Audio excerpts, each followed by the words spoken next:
IMF, that's the International Monetary Fund, IMF forecasts U.S. fiscal deficit will dip in 2025 thanks to higher tariff revenue. Well, that is not something we often see in the news, a reduction in the deficit. Do you think the analysis is accurate? And perhaps this is the good side, the glass half full side of the tariff equation?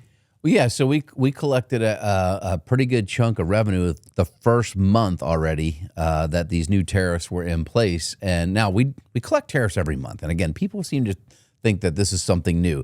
Tariffs have been around a long time. In fact, Trump enacted a few tariffs, and Biden kept them, right, on China in particular.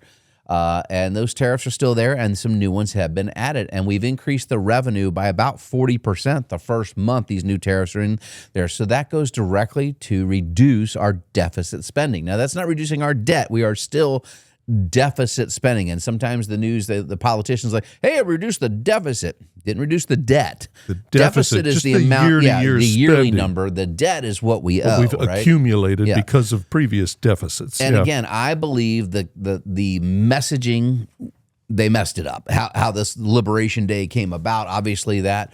But the other thing You've said that a couple times. What do you mean exactly? In other words, do you think the rollout was a mess? They should have rolled it out with, hey, we're going to increase revenue from these, and we're going to turn around and cut taxes for those that need it the most, the lowest income people, which is generally what we're hearing is now what is going to try and take place in their tax. But why didn't he have all this lined up and sell it all at the same time so that the let's face it, people under 100,000 income overwhelmingly voted for Trump, at least from the analysis we have seen.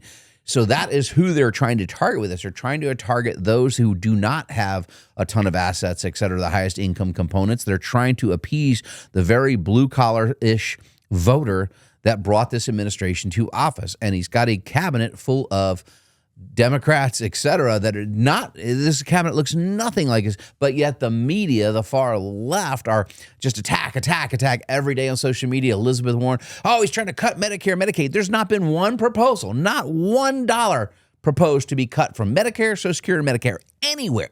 Yet it's constant that people are being bombarded with this message.